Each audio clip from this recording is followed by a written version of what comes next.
I want to thank the organizers of this conference for inviting me. It's a little bit unusual, I think, to have an eye surgeon speaking to physicists. But nevertheless, I'm honored that you would allow me to come and share some thoughts with you about the role of voltage in the body.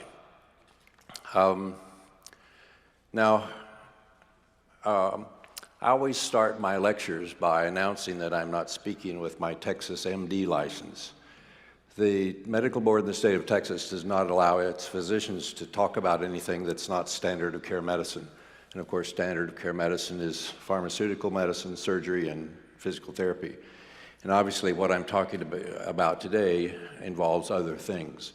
So I'm speaking today with my Arizona homeopathic and integrative medicine license.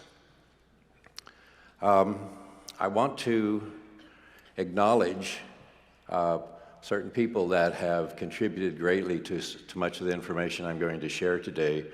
This is the Tenet Institute staff, and we have Dr. Marr and Dr. Hyde in the audience with us. If there are those of you who become intrigued by some of the things we're talking about, they'll be happy to help demonstrate to you how all of this works. In addition, I want to acknowledge Eileen McCusick, whom you heard speak this morning, and her major contributions to this area as well. So thank you, Eileen. So what are emotions? Well, people talk about having them, but most people don't have a real good definition of what they really are and how they work. In addition, in the over 50 years I've been in medicine, people have talked sort of in passing about the mind-body connection, but I found it was difficult to get anybody to explain to me what that meant. How does that really work? Well, they say, well, you know, if you have emotions, it makes you get sick. Okay, how's that work?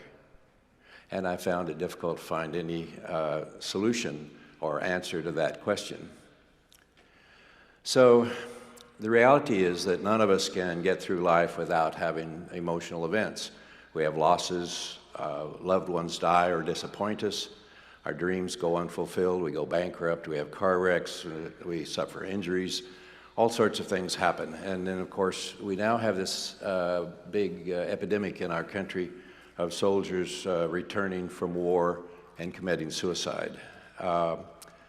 So this business about post-traumatic stress syndrome is, of course, become a major issue for us, and nobody really knows very well how to handle it.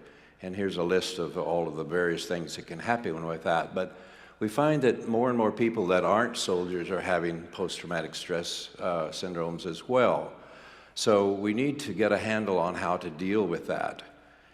Now, when this Time magazine cover came out, we were only losing 1 soldier a day. Now it's up to 20 a day. So 20 of our veterans a day are committing suicide. So we obviously need to figure out a way to deal with that. Now, the reality is that deployment and suicide are not necessarily related in the studies that have been done. But the important point, I think, of the military suicides is that pharmaceuticals are not very effective. Most people know that, and the studies have been done to show that there's really not a pharmaceutical that does very much in helping deal with suicides and the emotions that go with it. And I'm just passing through the studies that have been published about that. Now, in my observation, if you have treatment failures, it usually means you're using the wrong paradigm. And so I'm going to suggest to you a different paradigm as we go through the day. But I'd first like to tell you how I ended up sitting in this chair. I'm trained as an ophthalmologist and an ophthalmic plastic surgeon, and I did the majority of the research for the laser that's used in LASIK surgery by the company called Vissix. And I had a lot of fun doing that research, but unfortunately we didn't know at the time that the laser wouldn't kill viruses. So as I would be treating eyes, and particularly I treated this one fellow from India that had scars on his corneas, and I used the laser to remove those scars, but he had leukemia. Well, we didn't know that the laser wouldn't kill viruses, and so the viruses came up off his eye, through my mask, into my nose, and into my brain, and I developed encephalitis. And so the result of that was that I could see a patient and know what was wrong with them, but I couldn't remember how to write a prescription. And in addition to that, I developed spastic movements, so I'd be sitting there and do something like that, which doesn't work really well if you're operating inside somebody's eyeball. And so for all of those reasons, I had to quit working at the end of November 1995. So I spent about 16 hours a day in bed sleeping, and I had 2 or 3 hours a day in which I could think clearly enough to understand a newspaper, and then like a light switch would go off and I couldn't understand it anymore. So during that 2 or 3 hours a day I could think, I had to figure out how to get myself well, because the best doctors I could find at NIH in Boston and New York and wherever just said, well, you got 3 viruses in your brain, we don't know what to do about it, go home and don't call us, we'll call you. So during that 2 or 3 hours a day that I could think, I began to try to figure out how to get myself well. And I began to think about the fact that all the cells in the body work very much the same, even though they look different, but that if I could figure out how to make one cell work, I could make them all work. And so I went out and bought 10 or 15 books on cellular biology and started reading them, which I hadn't done for about 30 years. And one of the things that resonated to me with those various books was that each one talked about the fact that cells are designed to run at a pH of 7.35 to 7.45. And so I didn't really know too much about pH. I remembered there was something about have to do with acid-base balance, but I didn't really know a great deal more about it. So as I began to look at pH, I began to realize that pH describes voltage in a liquid. So if you think about the wires that are bringing the voltage into these lights and to your computers, etc., that's conductive electricity, of course, with electrons flowing through a copper wire. But if you talk about a solution has the opportunity to be either an electron donor or an electron stealer. So in order to figure out which it is, you use a sophisticated voltmeter, so to speak, called a pH meter. And when you measure a liquid with a pH meter, it will give you either the pH, or you can flip a switch and it will read it out in millivolts. So the reality then is voltage in a liquid we call pH. And by convention, if you find that the solution is an electron stealer, you put a plus sign in front of the voltage. And if it's an electron donor, you put a minus sign in front of it. And then you convert the voltage that you measure with a logarithmic scale going from 0 to 14 and call that pH. So plus 400 millivolts of electron stealer is the same as a pH of 0, whereas minus 400 millivolts of electron donor is the same thing as a pH of 14. And if it's neutral, if it's neither electron donor or electron stealer, then that's a pH of 7. So when we say that cells must run at a pH of 7.35 to 7.45, we're saying cells must run between minus 20 and minus 25 millivolts. Well, that was a wowzer for me. Guess what? Cells need energy to work. That makes sense. Now, by the way, people sometimes get confused with these numbers, because if you take a cell in a petri dish and you put an electrode inside the cell and one outside the cell and you measure across the cell membrane, you'll get about minus 90 millivolts. But hopefully not very many of you have your cells in petri dishes. But in the environment of this body, they're designed to run at minus 20 to minus 25 millivolts.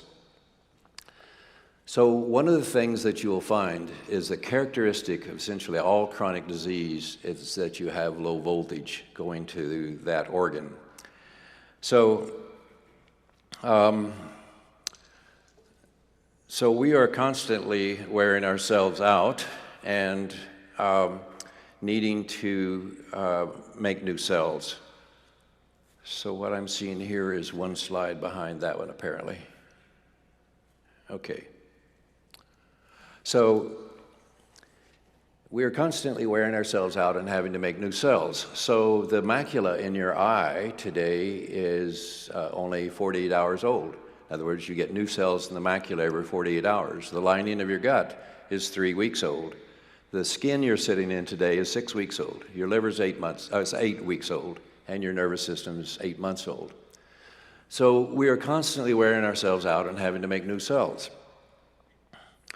So it turns out then that chronic disease only occurs when you lose the ability to make new cells at work.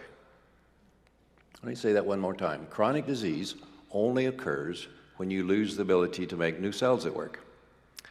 Well, if that's the case, then we need to ask the question, what does it take to make a new cell that works? Well, as I mentioned, it takes minus 25 millivolts for a cell to run, but to make a new one takes double that. It takes minus 50 millivolts. And then in addition to having the voltage to make new cells, we have to have all of the nutrients to make a new cell. So if your house gets blown down with a tornado and you have to build a new one, guess what? You have to have everything you need to bake it. You can't build a new house with doorknobs and bathroom tiles. You have to have shingles and rafters and doors and windows, etc. You have to have everything it takes. And this is a big mistake people make when they're trying to get well, is they try one substance at a time, saying that, well, I want to see what works. Well, it's not going to work, because you have to have everything all at one time to build a new cell. So we have to have minus 50 millivolts of energy. We have to have everything it takes to make a cell. And then we have to deal with any of the toxins that are hanging around that damage cells as fast as we make them. And the most common toxins we have to deal with are heavy metals like mercury, toxins coming out of our teeth, and GMO foods with the pesticide called Roundup or glyphosate.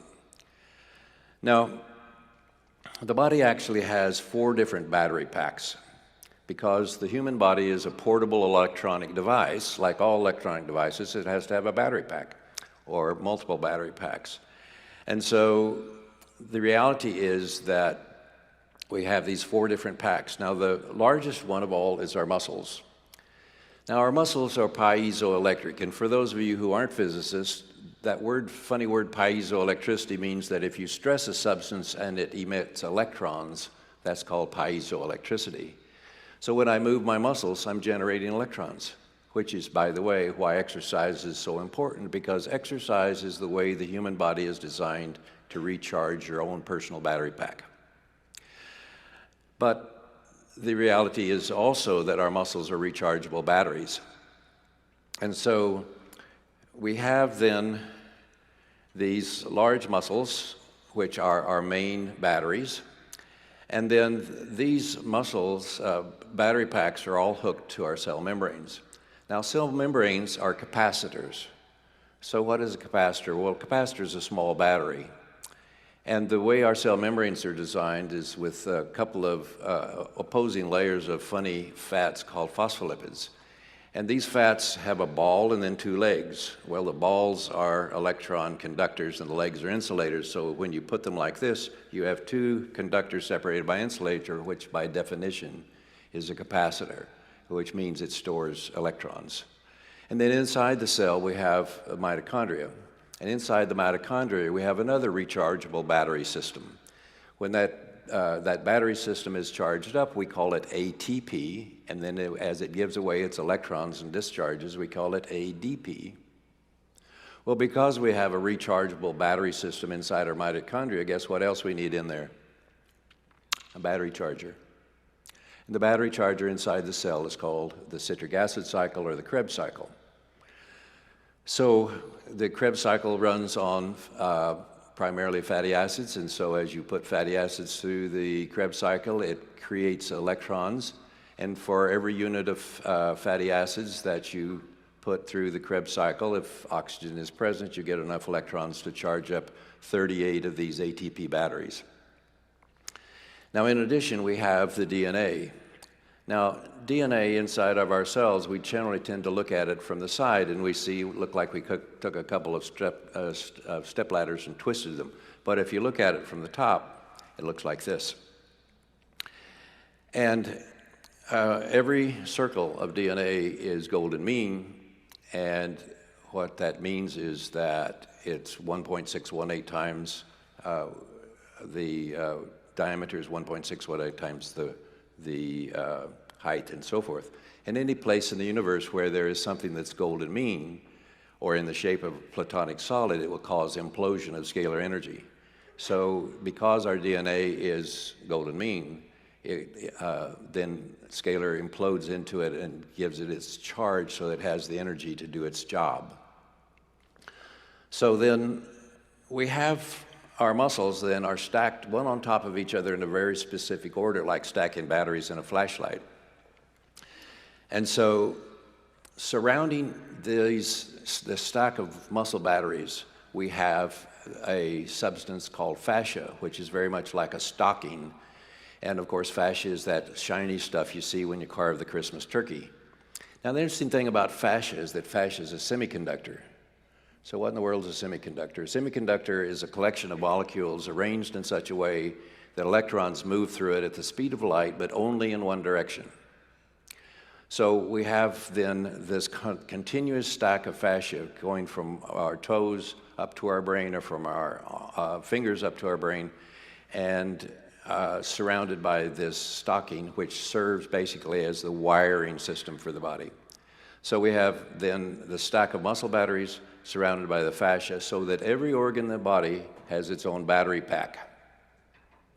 Because every organ in the body has its own battery pack, then we have the ability to isolate, measure that voltage, and figure out why that organ's malfunctioning. Now, a stack of muscle batteries is what's been called an acupuncture meridian. So an acupuncture meridian is simply a stack of muscle batteries. Now, so this is an example of an acupuncture meridian called the spleen meridian. And the spleen meridian, oops, go back the other way. There you go. So the spleen meridian starts down in the big toe, goes up the inside of the leg, and then it goes, there's a special branch, as you can see, goes over to the female genitalia. Then it goes around the back where it gets the adrenal glands, the spleen and the pancreas. Then it goes on up into the neck and makes a loop and hooks into what's called the stomach circuit. And then the stomach circuit gets the macula of the eye. So by the way, if anybody has macular degeneration, it's because you have low voltage in your stomach circuit. It powers the frontal lobes, which is the thinking part of your brain. Then it gets the thyroid, the breast, the stomach, the male genitalia, and then back down to the big toe, so it makes a loop. So we have 6 of these loops of muscle batteries that provide the 25 millivolts you need for the organs to work and the 50 millivolts to repair them. So chronic disease occurs when one of these muscle battery packs won't hold a charge. So then that leads us to the question, well, why won't that battery pack hold a charge? Well, there is a checklist that you can go through to try to figure out why it won't hold a charge. But basically, you have to look at thyroid hormone, because the thyroid hormone T3 controls the voltage of every cell membrane in the body, and T2 controls the voltage in the mitochondria. So you have to be sure and get the thyroid hormone levels correct. Then if you were to put a scar across one of these circuits, so if you put a scar across one of these muscle battery packs here, it's going to short it out and it'll drain off some of the voltage. So scars can be a significant problem, but the only scars that really take you completely down are those on the main line on your main cable. A scar across your knee or something will generally just lower it a few millivolts, but enough to cause some problems. In addition, emotions are stored in the body as magnetic fields. So if you have a magnetic field that's stuck in one of these muscle battery packs here, it's going to block the voltage so it won't go through. And then finally, dental infections are a significant problem. because each of these circuits go through very specific teeth. So here you see that we have this main cable that goes up the back and down the front, and then from that main cable you get the voltage coming from our arms and our legs, and they come up to these lateral terminals, and then from those lateral terminals they go to this center one, and then it starts looping around the body. And as it loops around the back, it has the option then of going out and attaching to the ganglia that are up and down the spinal cord, which we call the autonomic ganglia.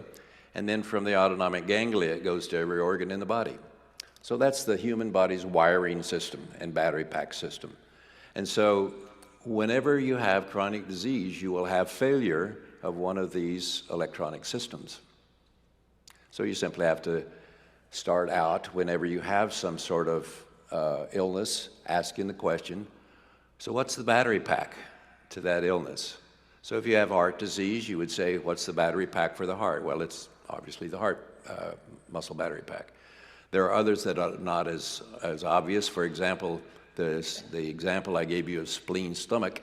The spleen-stomach circuit is the power supply for the entire endocrine system, the entire reproductive system in both males and females, the macula of the eye, and the thinking part of the brain. And of course, when that system goes out, which is one of the more common ones to go out, then you start having failure of those organ systems. So how do we know if the voltage is low in a circuit? Well, we have the ability to measure it with certain acupuncture points using what amounts to a specially designed ohm meter. Now, as we began to then identify the power packs that is not working correctly, we have two things in front of us. One is to figure out why that battery pack won't hold a charge, and then the second is to try to recharge the battery pack while we're figuring out how to fix the reason that we got into trouble in the first place. So we have developed this device called a biotransducer that puts out both electromagnetic and scalar energy, and if you simply aim it at the failing organ, you can begin to recharge the cells in that organ itself. And then you want to come behind it and you want to charge the muscle battery packs. And these diagrams that we have here, where you see the red and the black dots, show you where to put the polarity, because every battery pack, like every other battery you're aware of, has terminals and polarity. So you take patches and you stick the patches on to where the terminals of that battery pack that doesn't have enough charge. Hook it onto the biomodulator, which is a little portable device that looks a bit like a computer mouse. And it puts out waveforms that are designed to implode energy and transfer energy to the cells and recharge your muscle battery packs. So you're recharging the organ, you're recharging the muscle battery packs while you're working on figuring out, well, why won't that battery pack hold a charge in the first place? Now, one of the interesting things is that our bodies are wired up like many circuit boards. As you know, many electronic circuit boards use Tesla resonating circuits. A Tesla resonating circuit is a combination of a capacitor and a coil wired in parallel. And when you do that, it has the ability to communicate with other systems that are a combination of Tesla resonating circuits. So in the body, the lung is always wired to the large intestine, the heart's always wired to the small intestine, the spleen and pancreas are always wired to the stomach, the kidney's always wired to the bladder, and the liver's always wired to the gallbladder. Each of these create in a Tesla resonating circuit. And because they are Tesla circuits, they're able to communicate with each other. So one part of our body knows what's going on in the other part of the body because we're wired up with Tesla resonating circuits. Now, all of these various circuits in the body go through very specific teeth. And so the teeth act like circuit breakers. So if you begin to have an infection in one of your teeth, it will at first begin to reduce the voltage that's in that circuit and later actually switch it off. So the circuit we've been talking about, the spleen-stomach circuit, is the one that you see in yellow here. It's the upper molars and lower premolars. And so if you have an infection in an upper molar, then it's going to begin to affect your spleen-stomach circuit, which means it's going to affect, as I mentioned, your entire reproductive system, your entire endocrine system, the thinking part of your brain, and the macula of your eye. So most people with macular degeneration have an infection in an upper molar on the same side as their macular degeneration. Now, one of the issues then is how do teeth enter into this whole system? Well, it turns out that the teeth appear to function similar to the way that a lymph node does in the lymphatic system. If you have infection in your lymphatic system and it goes up the lymphatics, it gets caught and trapped in a lymph node. Well, emotions are trapped in the body as magnetic fields, and those magnetic fields tend to end up being trapped in teeth as well.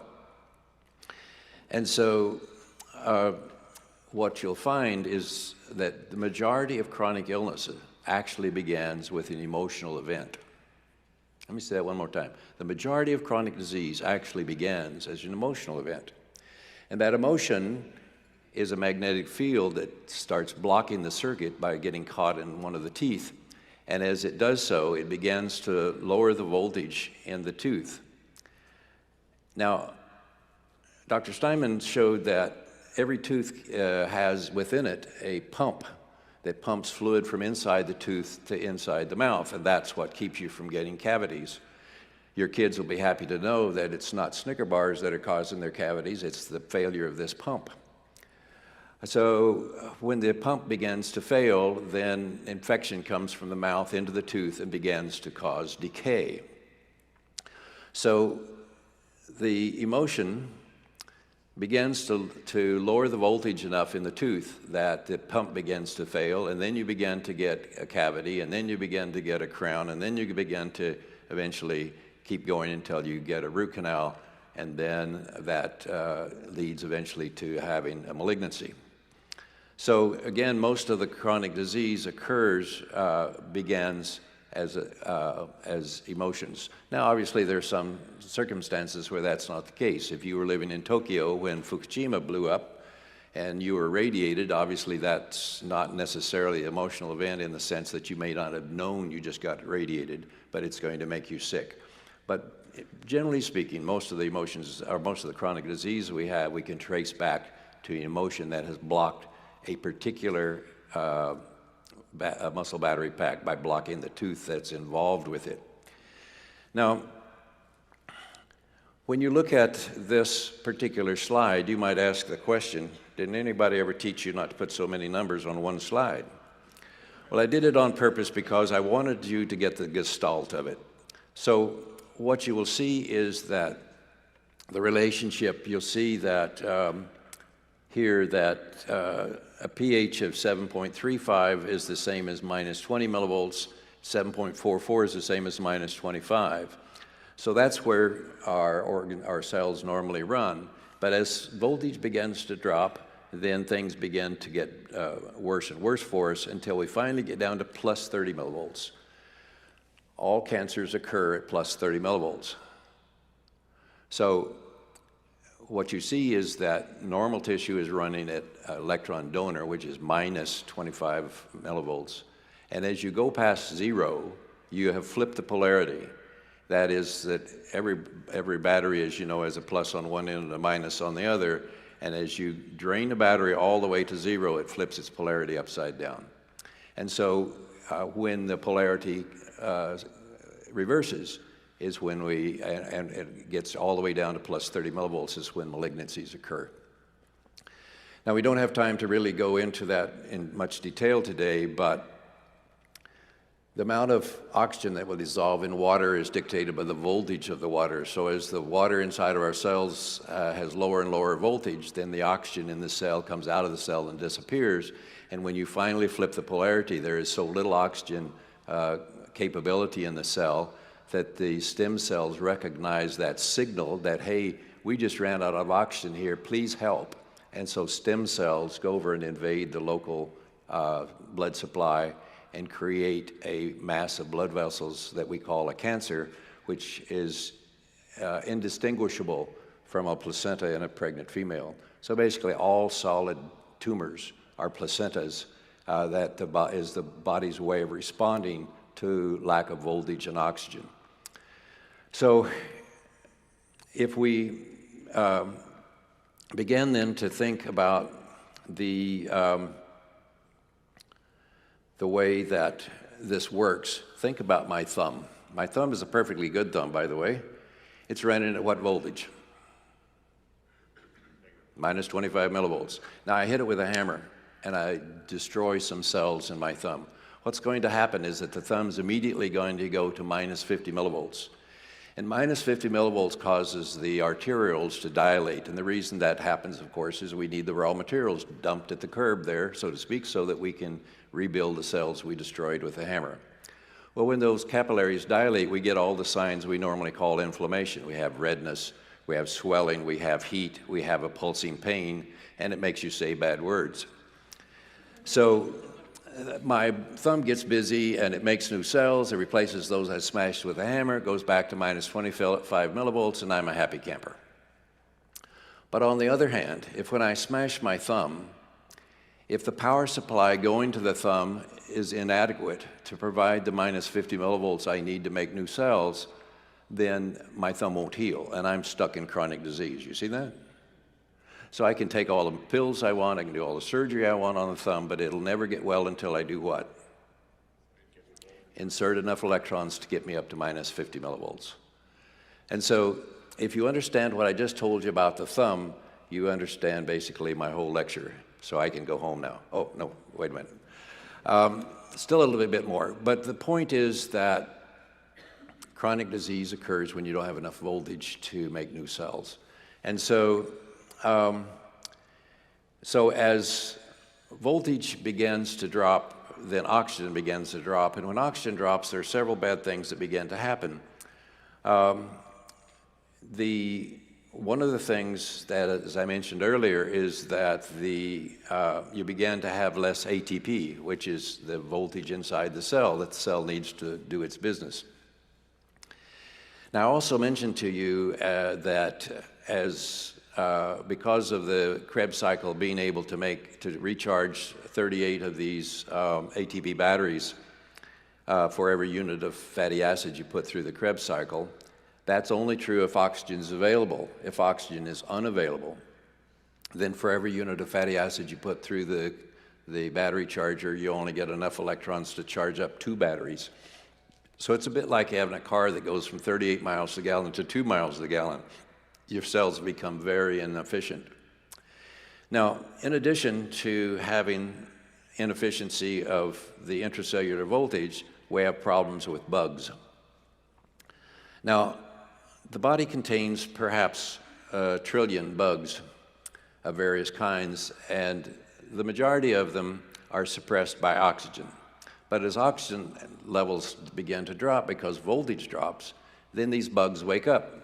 And the first thing the bugs want to do is have lunch, and they want to have you for lunch. Now, bugs don't have teeth that they can take a bite out of you, so instead they put out digestive enzymes to dissolve your cells so they can get the nutrients. So think about having a sore throat. The strep bacteria are on your tonsils having a picnic, and they're having a good old time, but you have the world's worst sore throat. You have a headache, you have a fever, you have vomiting, you have diarrhea, your joints hurt, you're having a miserable day, and it's because the bugs are having their way by putting out these digestive enzymes to get their nutrients out of the cells. Now, one of the things is that as voltage and oxygen drop more and more, these microorganisms lose their cell membranes. So they become what have been called cell wall deficient organisms, or stealth pathogens. One of the problems with that is, first of all, you can't culture them. Secondly, you don't see them with a standard microscope. You need one of these fancy microscopes called phase contrast or dark field microscope. And these bugs then put out various toxins and began to damage the local tissue. And often what we call an autoimmune disease is simply these bugs having their way with your local tissue. So as they put out their toxins, you get the signs of inflammation and swelling and so forth. But if you try to culture anything or look at a biopsy of that area, you don't see anything because normal hospitals and physicians' offices don't use one of these microscopes where you can actually see them. In these images that you see on the screen, you see these various cell wall deficient bugs inside red blood cells consuming them. In the lower right, you see where I took red blood cells, put it under a cover slip on a microscope slide and let it sit there for a few hours, and as it consumed all of the oxygen, you see the Lyme spirochetes come crawling out of the red cells. So everybody in this room has Lyme disease. It's just whether or not your immune system has the ability to deal with it, whether you have symptoms from it. So then as the voltage gets down toward plus 30 millivolts, then the cell wall deficient fungus shows up, and you begin to have these kinds of cells. This is blood from a fellow who had leukemia, and you can see the fungal forms in his blood that the fungus is always associated with these kinds of things. So I'm going to skip past this as just a better microscopic view, and I want to go to talk to you a minute more about teeth, because it's terribly important in the understanding how to get people well. Now, if you look at the lower left image, you see a car battery that has corrosion around it, which means that the alternator in that car is going to have trouble keeping that battery charged up. Well, the tooth just above it is attached to a muscle battery, but it also has corrosion, and thus it also has trouble keeping that battery charged up. And then as corrosion in either your car battery or your tooth gets worse over time, then it gets harder and harder and harder and harder to keep your battery packs charged up. And eventually, in the car battery, the corrosion will come outside the battery itself and start corroding through your battery cable, which now means you have a total short circuit and your car won't start. Well, this process occurs in the body when the infection in the tooth moves out into the bone. So when you have infection in a bone around a tooth, it actually works just like a circuit breaker and takes down that circuit. And then the two circumstances in which that occurs is either a root canal tooth, which is, of course, a dead tooth. Most of you may know the way you do a root canal is you drill a little hole in the top of the tooth and you put an auger down in and you rip out the artery and rip out the nerve and kill the tooth, and then you fill it with putty. You know, the problem is that now the tooth is dead and all dead tissue gets infected. The dentists are the only physicians that believe you can get away with leaving dead tissue in the body. No other doctor believes that. So one root canal tooth shuts down 63% of your immune system.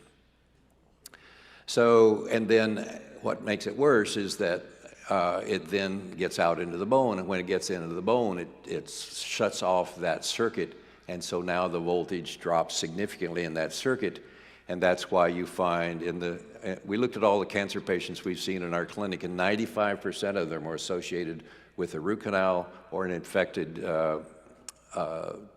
bone where a tooth had been pulled, 95%.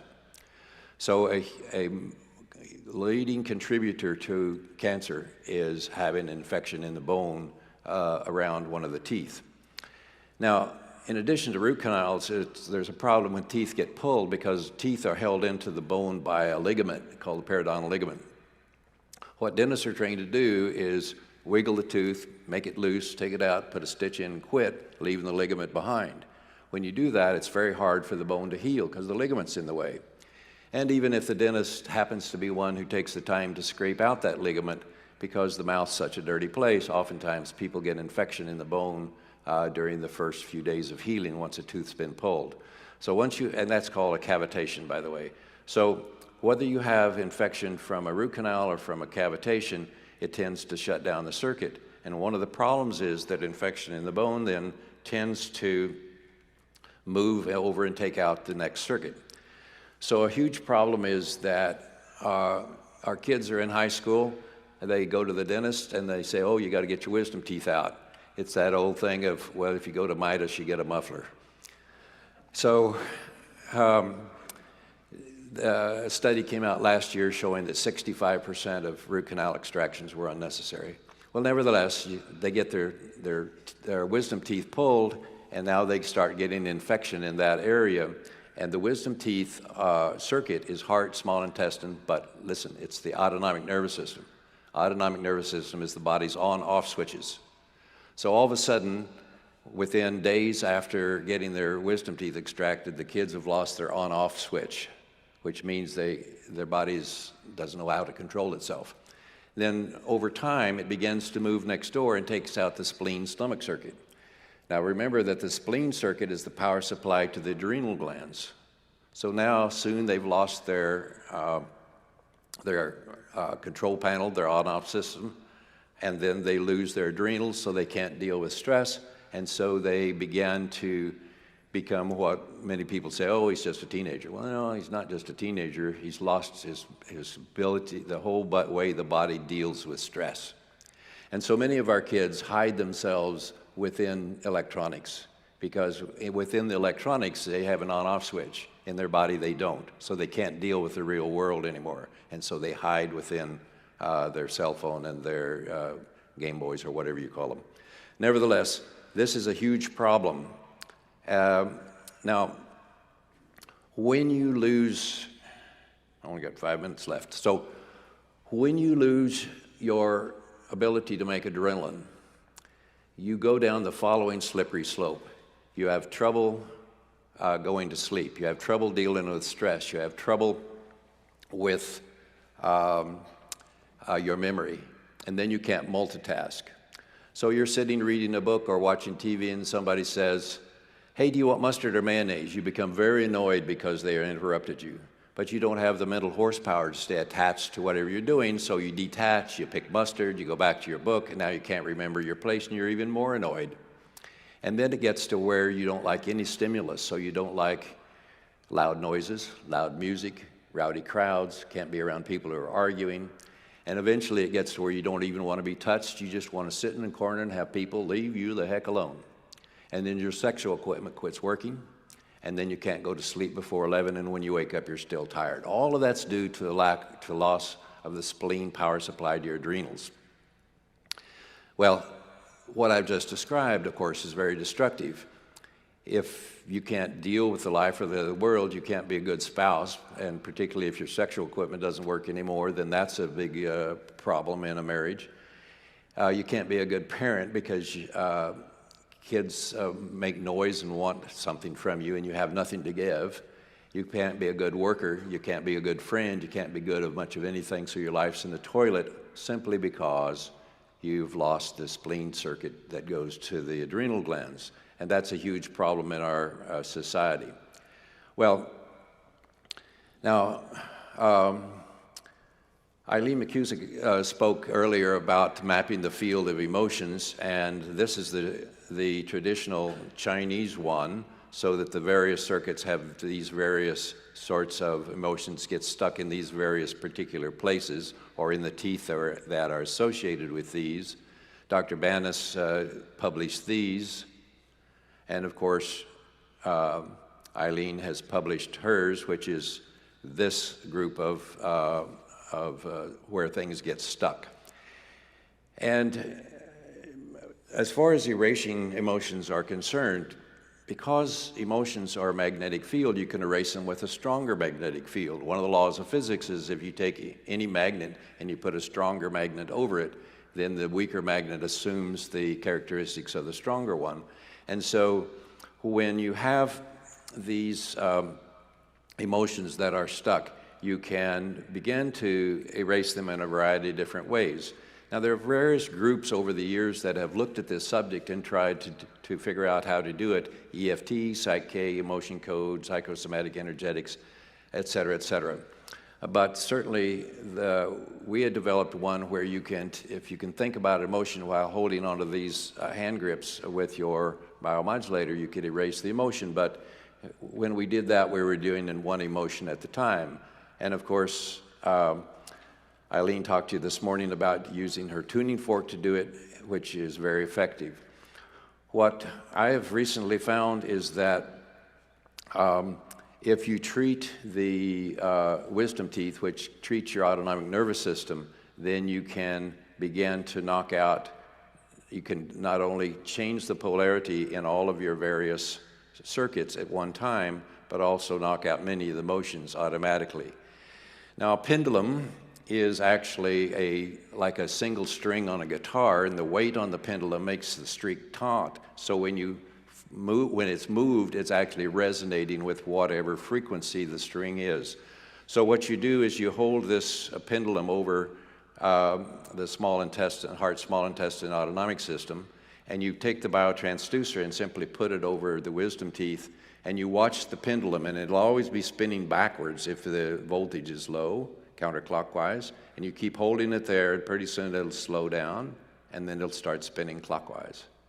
And then you do the same on the other side, again holding the pendulum over the heart small intestine circuit, put the biotransducer over the autonomic system where you can access it with the tooth, watch it spin backwards and in the correct way, and now when you go back and check all of the circuits, you've corrected the polarity in every circuit, and many of the emotions that you had found out in the biofield are already gone as well.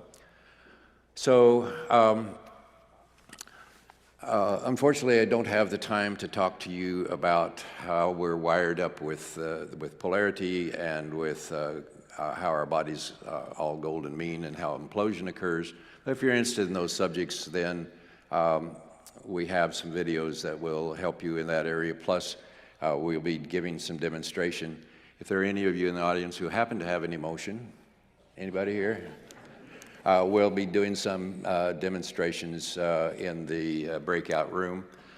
So what I've hoped to accomplish in these few minutes I had to talk with you is to help you understand that the body is an electronic device which has multiple battery packs, and that chronic disease occurs when those battery packs won't hold a charge, and that getting well involves you identifying which battery packs are failing you, identifying the reason that they're failing you and fixing that, so that it's basically what we're doing is like you coming home from work and opening the fridge and it's hot in there and the lamp in the living room won't turn on, the TV in the bedroom won't turn on, and you go out in the garage and flip the circuit breaker and now everything works. Well, that's the way we do medicine now, is we figure out which circuit breaker is out, go fix it, turn you back on, and let your body heal itself, which it does very well if it has the voltage, the nutrients, and deal with the toxins. Thank you for allowing me to be here.